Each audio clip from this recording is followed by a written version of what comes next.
यत्र नार्यस्तु पूज्यन्ते रमन्ते तत्र देवता, जहां पर शक्ति स्वरूपाओं की पूजा होती है उस हिंदू धर्म को मैं मानती हूं, और उस हिंदू धर्म में जो भाजपा कर रही है वो सरासर गलत है। वैसे यत्र नार्यस्तु पूज्यन्ते रमन्ते तत्र देवता कहाँ लिखा हुआ है, किस ग्रंथ का है, पता है आपको? आपको इसमें आपत्ति है? नहीं। महिलाओं के अगर नाम बताइए, पता है? आपत्ति है? आपको आपत्ति है? ना लिखा कहाँ है? मैंने तो देखिए, वैसे मैं बता दूं दर्शकों के सुलभ संज्ञान के लिए, ये मनुस्मृति में लिखा है, जिसको बहुत ज्यादा ये लोग वो करने में लगे रहते हैं। हेलो दोस्तों, आज के वीडियो में हम आपके लिए एक धमाकेदार डिबेट लेकर आए हैं जो कि आपको बहुत मजा आएगा। तो दोस्तों हो जाइए तैयार, क्योंकि इस डिबेट में आपको मिलेंगे तीखे तकरार। तो बिना देरी किए चलिए शुरू करते हैं आज का ये जबरदस्त डिबेट। मनुस्मृति में लिखा है यत्र नार्यस्तु पूज्यन्ते रमन्ते तत्र देवता। तो इसमें क्या अब मैं गलत है? बताता हूँ, इसमें गलत है? अब अपने टर्न कुछ गलत कहा मैंने? शंकराचार्य के बारे में बात क्या करने वाले अभी कहे आप बीच में, अब तरीका ठीक नहीं, मैं आपके में एकदम शांत बैठा। आप भी बीच में शंकराचार्य को जेल में किसने डाला था? दीपावली के दिन जिस समय वो सांध्य पूजा कर रहे थे, शंकराचार्य को जेल में डालने वाले आज आकर कहते हैं शंकराचार्य जी के बारे में बात करने का प्रयास करते हैं। और इन्होंने कहा देश की पहली महिला राष्ट्रपति जो आदिवासी समाज से थी, जिस दिन उन्होंने जाकर राम मंदिर का दर्शन किया, अगले दिन महाराष्ट्र के कांग्रेस अध्यक्ष नाना पटोले ये कहते हैं कि राम मंदिर का शुद्धिकरण कराना चाहिए। इससे बड़ा अपमान हो सकता है क्या? अनुसूचित जनजाति की जिस दिन महिला प्रधानमंत्री और राष्ट्रपति गई और उस दिन जाके कह रहे हैं शुद्धिकरण करना चाहिए। क्या मतलब था शुद्धिकरण का, ये बताने का प्रयास करिए। और जो मैंने सवाल पूछा था उसका जवाब नहीं आया। राम मंदिर पर न जाने वालों के तीन प्रधानमंत्री और एक युवराज बाबर की कब्र पे जाके सिजदा कर चुके हैं और यहां से लौटा चुके हैं, उसका जवाब नहीं आया। जिन्ना के पास क्यों गए थे? जिन्ना के साथ क्यों नहीं गए थे? भैया ये तरीका ठीक नहीं है। एक एक करके सुप्रिया जी प्लीज। मैं एकदम शांति से बैठा हुआ था। नहीं चिल्ला क्यों रहे हैं आप बीच में? सुप्रिया जी प्लीज। मैंने आपके में बिल्कुल नहीं बोला। सुधांशु जी अब आप बीच में नहीं बोलेंगे। आप दोनों प्लीज एक साथ मत बोले प्लीज, गुजारिश है सुप्रिया जी। नहीं सुप्रिया जी, आप जब बोल रही थी तो सुन रहे थे ना वो। आप शराब कुछ बोलती नहीं, मैं एकदम शांति से पानी आप पीजिए, अभी पानी पीने का वक्त आ रहा है। मैं बता रहा हूँ, अरे भाई आप आराम से प्लीज प्लीज, आप दोनों से गुजारिश है बीपी आपके नेता का बढ़ा रहता है जो हमेशा यूं करके भैया भैया करके दाढ़ी बढ़ा के कहता रहता है कि ये दाढ़ी तो आप वाले की भी है, दाढ़ी तो आप वाले की भी है, दाढ़ी से आपत्ति है, दाढ़ी तो स्वतंत्र बाबू की भी है, दाढ़ी से आपत्ति है। अरे सुनिए, हमारे वाले की तो स्वतंत्र बाबू की भी है, दाढ़ी तो अमित शाह की भी है, दाढ़ी तो नरेंद्र मोदी की भी है। अब दाढ़ी से आपत्ति हो गई। वाह भैया क्या गजब है। अब दाढ़ी से आपत्ति, हम समझ रहे हैं आपके मन में दिल में है जो दर्द, वो मैं समझ रही हूँ। अरे भैया हमारे वालों की तो 20-20 साल से दाढ़ी का जलवा देख के दाढ़ी बनाए तब बहुत जलवा न मिला। ये है इनकी हकीकत। अब मैं बताना चाहता हूँ, अब सुनिए, अब देखिए मोदी जी सुन लेंगे, दिक्कत हो जाएगी। टर्न पे शांति से बोलिए। अपने टर्न पे शांति से बोले। मैं तो कह रहा हूँ हमारे यहाँ तो दाढ़ी परमानेंट है, आपके यहाँ मौसम देख के आती है। अब दूसरी है, अब सुनिए, मैं दूसरी बात बताना चाहता हूं। देखिए गंभीरता की बात, इन्होंने कहा 2014 से पहले सब हिंदू नहीं, ऐसा नहीं कि हिंदू धर्म 2014 के बाद आया। सही बात है, हिंदू धर्म 2014 के बाद नहीं आया है, मगर हिंदू धर्म जागा 2014 के बाद है। 2014 से पहले इस देश में 9 राज्य हिंदू माइनॉरिटी हो गया।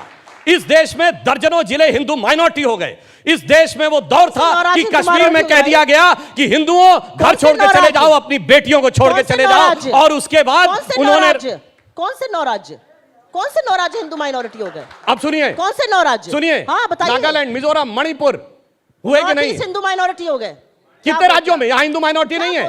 केरल में मल्लापुरम, मालदा, धुबरी, बरपेटा, करीमगंज, कितने जिले माइनॉरिटी? भाई क्या तरीका है इनका बदतमीजी का? लगातार बीच में डिस्टर्ब कर रही है। ठीक है सुप्रिया जी, उनको कंप्लीट तो कर लेने दें आप। और सुप्रिया जी प्लीज। अब सुनिए देखिए, जिसके पास फैक्ट कमजोर होते हैं वही बीच में बोलता। मैं दाढ़ी वाले में शांति से बैठा था, इनके लिए बीच में बोलने के अलावा कोई चारा नहीं है। अब मैं कहता हूं इनका ट्वीट देखिएगा जाके। जब राहुल गांधी जी की वो तथाकथित न्याय यात्रा शुरू हुई, इन्होंने कहा लुक एट द क्राउड, और वो एरिया देखिए कौन थे? धुबरी, बरपेटा, करीमगंज के आसपास का इलाका असम में, और मालदा पश्चिम बंगाल, जहां सबसे ज्यादा घुसपैठियों की संख्या है, वहीं पे सबसे ज्यादा इनकी भीड़ दिखाई पड़ रही थी। इससे साफ समझ में आ जाता है कि कौन किसके साथ मिलकर वो कर रहा है। और इन्होंने कहा कि पाकिस्तान वालों को बिरयानी खिलाई और ये खिलाई वो खिलाई। अरे भैया वो कहानी बहुत पुरानी हो गई, उसके बाद उनको कितनी धूल चटाई और पटक पटक के धूल चटाई, वो ये भूल गए। और अब तो क्या है, अब तो सुनिए, ये फवाद चौधरी पाकिस्तान के पूर्व मंत्री कहते हैं Jawaharlal Nehru was a great socialist. Rahul साहब, और वो क्या वर्ड बोल रहा है? पाकिस्तान का पूर्व मंत्री वो कह रहा है बीजेपी जानी चाहिए। मोदी हटना चाहिए, उसके बाद जो मर्जी हो कर लेना। क्यों नहीं कांग्रेस ने बोला कि mister Fawad Chaudhry mind your business, आप कौन होते हैं हमारे में बोलने वाले, ये पाकिस्तान वाले मिठाई तो इनको खिला। लेकिन सुधांशु जी, पाकिस्तान का जिक्र हुआ तो मैं बता दूं, एक मिनट, पाकिस्तान का जिक्र हुआ, आपकी पार्टी के तमाम बड़े बड़े नेता जो हैं वो ये कह रहे हैं कि 400 पार इसलिए चाहिए क्योंकि पीओके को वापस लाना है, पीओके हमारा है, पीओके को वापस लाना है। कपिल सिब्बल साहब ने आज ही पूछा है कि अगर 400 पार नहीं हुए तो पीओके वापस नहीं लाएंगे क्या? देखिए, जब से हमारी सरकार आई है हमने हालात क्या किया है। पिछले 10 साल भारत के इतिहास के इकलौते 10 साल हैं जब हमने पाकिस्तान से कोई ऑफिशियल बायलैटरल डायलॉग नहीं किया, कोई औपचारिक द्विपक्षीय वार्ता नहीं की। और उसके बाद हालात क्या हैं कि पीओके में खुद नारे लग रहे हैं कि हमें हिंदुस्तान के साथ होना चाहिए। उसके बाद हमने हालात वो किए बगैर बात किए हुए कि पाकिस्तान की नेशनल असेंबली, वहां के मेंबर ऑफ पार्लियामेंट ने उस समय के फॉरेन मिनिस्टर शाह महमूद कुरैशी साहब को कोट करते हुए कहा कि शाह महमूद कुरैशी साहब बैठे हुए थे, पाकिस्तान के आर्मी चीफ आए और उनके पैर कांप रहे थे। उन्होंने कहा खुदा का वास्ता है अभिनंदन को वापस कर दो वरना शाम तक इंडिया अटैक कर देगा। अरे पैर कांपने की बात तो सन 71 में नहीं हुई, हमने वो करके दिखाया। और आज स्थिति यह है, आज स्थिति यह है, सबसे बड़ी बात हमने अंत करके दिखाई। मैं यहां के लोगों को बताना चाहता हूं, अरे हम बचपन में बहुत सुनते थे कि राम मंदिर बनेगा तो मिडिल ईस्ट पेट्रोल देना बंद कर देंगे। आज राम मंदिर बन रहा है और यूनाइटेड अरब अमीरात के साथ भारत यूरोप यूएई कॉरिडोर भी बन रहा है। आज राम मंदिर भी बन रहा है और सऊदी अरब के क्राउन प्रिंस मोहम्मद बिन सलमान G20 के बाद एक दिन भारत में रुकते हैं व्यापार पे बात करने के लिए। ठीक है। और राम मंदिर भी बन रहा है और अबू धाबी में मंदिर भी बन रहा है। और पाकिस्तान का हमने हालात जानते क्या किया कि उसका सबसे खासम खास यूनाइटेड अरब अमीरात, हम सफर, हम निवाला, हम प्याला, हम राज, जिसके लिए वो चाहता था कि ये समर्थन देगा धारा 370 पे, उसने मोदी जी को highest civilian award order of Zayed दे दिया। सऊदी अरब ने उसका साथ नहीं दिया। आज हमने पाकिस्तान की इंटरनेशनल पॉलिटिक्स में वो गत करके रखती है कि वो कह रहा होगा इस भरी दुनिया में कोई भी हमारा ना हुआ, गैर तो गैर थे, अपनों का सहारा ना हुआ। पर सुप्रिया जी भी आप मानती हैं क्या ये कि दुनिया में आज अपना दमखम भी दिखा रहा है भारत और अपनी सांस्कृतिक विरासत का सम्मान भी कर रहा है? सुधांशु जी, हम प्याला हम निवाला की बात कर रहे थे। काश इसी तकरीर से, काश इसी जज्बे से चीन का नाम आपके प्रधानमंत्री ले पाते। असलियत यह है कि 20 जाबाजों की गलवान में शहादत हुई और प्रधानमंत्री ने कहा कोई घुसा हुआ नहीं है। 20 कोर कमांडर लेवल की बातों के बाद, वार्ताओं के बाद हम 2020 की यथावत स्थिति नहीं बना पाए। हम चीन से $200 बिलियन का ट्रेड कर रहे हैं, लोगों की आंख में धूल झोंक रहे हैं टिकटॉक बैन करके। अरे असलियत यह है कि चीन आपके घर में घुसा हुआ है। सारा का सारा लद्दाख सड़कों पर है, वहां पर लोग आमरण अनशन कर रहे हैं। आप वहां जाने की भी जरूरत नहीं समझते हैं। कश्मीर की बात करते हैं, चुनाव नहीं लड़ पा रहे हैं वहां पर, 3-3 सीटों पर उम्मीदवार नहीं उतार पाए। अरे इतना बढ़िया था तो कश्मीर में चुनाव लड़के दिखाते ना, काहे भाग गए?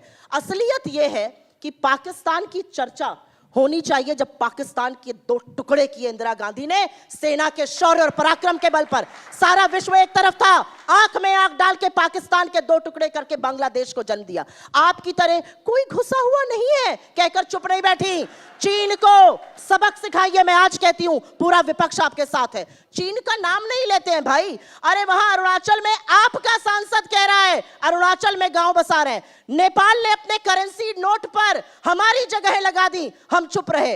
बांग्लादेश कॉक्स बाजार में सबमरीन बनाने की परमिशन दे रहा है, हम चुप बैठ रहे। असलियत यह है ब्रिक्स के नए सदस्य हमारी यूएनएससी को रोक रहे हैं, हम चुप बैठे हुए। किस तरह की बातें आप लोग करते हैं? असलियत यह है कि लच्छेदार बातें करना एक चीज है। हमारा विदेश मंत्री पॉडकास्ट में, जिस पॉडकास्ट में साहब भी जाते हैं, कहता है हम छोटी इकोनॉमी है, चीन बड़ी इकोनॉमी है, हम उससे कैसे लड़ेंगे? आप सेना के शौर्य और पराक्रम पे आपको भरोसा नहीं है, आप सेना का मनोबल तोड़ने का काम करते हैं।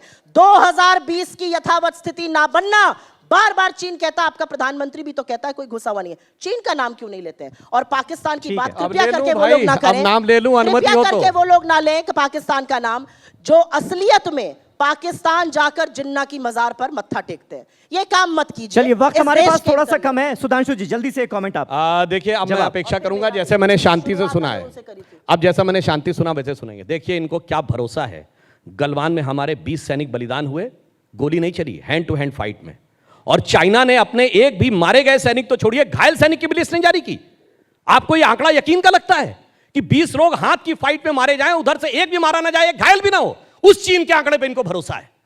सोचिए, ये देश की सेना के साथ क्या बर्ताव करना चाहते हैं, और राहुल गांधी कहते हैं कि हमारे सैनिकों को पीट चीन रहे के थे। आंकड़े पे और भरोसा फिर- नहीं है, फिर आप अपनी बात मत सेना के करिए। आंकड़े पे भरोसा है। आप देखिए, आप बोल रहे हैं कि अपनी मैंने सेना के डिस्टर्ब आंकड़े पे नहीं, मैंने गलत डिस्टर्ब नहीं बताइए। किया। हमने तो बिल्कुल कहा हमारे 20 सैनिक थे, उनका पूरे सम्मान के साथ उनके गांव तक ले जाके अंतिम संस्कार कराया गया। मगर ये चीन के बारे में कहते हैं, आज जाके जरा चीन की हालत देख लीजिए। चीन की सबसे बड़ी रियल एस्टेट की कंपनी एवरग्रांड बैंकक्रप्ट हो चुकी है। चीन की 18 रियल एस्टेट कंपनियां डिफॉल्टर हो चुकी हैं। चीन में पिछले क्वार्टर में 2 क्वार्टर पहले डिफ्लेशन था। अगर आप देखें इस समय चीन से ज्यादा रेमिटेंस पिछले क्वार्टर में भारत के स्टॉक एक्सचेंज में आया है। जो फॉरेन से रेमिटेंस आया 111 बिलियन डॉलर का एनआरआईज के द्वारा भारत में चीन से ज्यादा आया है। और सुनिए, अब पहली बार ऐसा हुआ है कि चीन की आईफोन की फैक्ट्री चीन के बाहर दुनिया में कहीं बनी है तो भारत में आके बनी है, उससे चीन को कोई नुकसान नहीं हुआ होगा। अब मैं बताना चाहता हूं, जो इन्होंने बड़े गर्व से कहा कि पाकिस्तान के टुकड़े इंदिरा जी ने किए थे, मैं दर्शकों से कहना चाहता हूं पूरी दुनिया खिलाफ